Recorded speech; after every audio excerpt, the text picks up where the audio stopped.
Hey cool people, I'm Nick, I'm a he, him, and welcome to my sex dungeon. Crack Den. Welcome to Why I Love Kingdom Hearts, and don't worry, this is just a regular old basement. Nothing in here but the TV and asbestos. A little bit ago, I got a comment asking me about why I love Kingdom Hearts. And I do love Kingdom Hearts.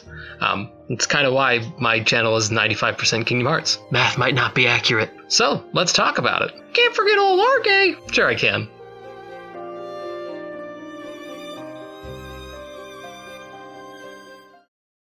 Story time.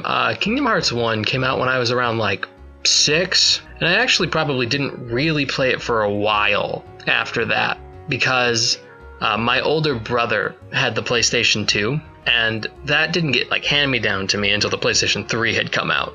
And I played it here and there before, but not to my leisure, you know? I beat it before the PS3 came out, but I didn't really get to dive to the heart, if you know what I mean. So around 2006 is when I really started playing Kingdom Hearts, and the thing that really enticed me about it was the Disney stuff, of course. The Disney Renaissance was what I grew up with, and it was huge to have a game with such classics like Hercules, The Little Mermaid, Phil Collins' animated ape documentary featuring Tarzan. And I loved every second of playing it. The gameplay, while clunky, was so fun. The characters, immaculate. The story. The music, do I even have to talk about how good the music is? Come on.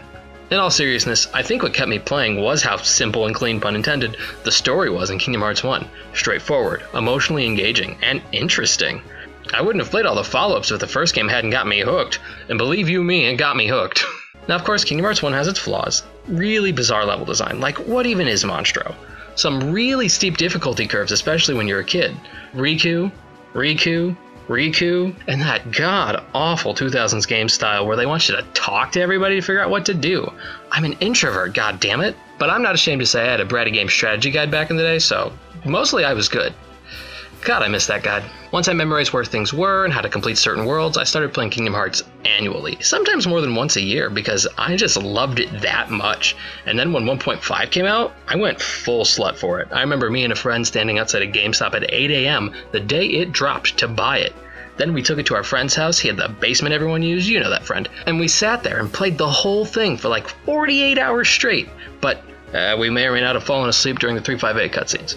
What I'm getting at is that it was a good time. Good time was had by all. After Kingdom Hearts 1, though, I couldn't quit the series.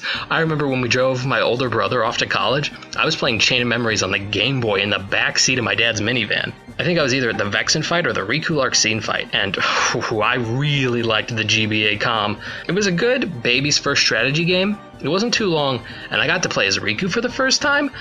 That was so fucking sick. I remember going over to one of my friends' houses in grade school to play Kingdom Hearts 2, and that Roxas stuff scared us so bad because we thought we broke his TV. Because back in those days, static was an actual thing TVs could do. Which was the style at the time? I remember crying my eyes out the first time I finished 358, then laughing the second time, and then the third time crying myself to sleep, then throwing up. I might have been drunk. I remember playing co-op and competitive mode in the Mirage Arena of Birth by Sleep with another friend on our PSPs, the PP Stinky Pootables. I don't remember a ton about Recoded when it first came out, but I do remember liking the gameplay a lot, and I do think I was hitting my stride of spin-off fatigue here at Coded, because I remember borrowing a 3DS from my friend in high school so I could play Dream Drop.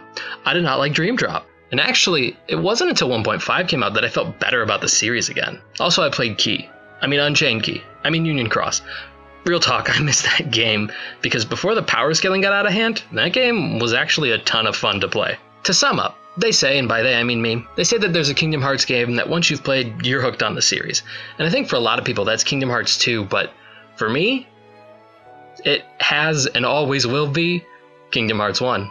Thanks for listening to my story. I know this was a shorter one, I didn't dig too deep, but I wanted to share some stories and anecdotes, some memories about my experience with Kingdom Hearts and why I love it so much. It's my comfort series, and I wouldn't have it any other way.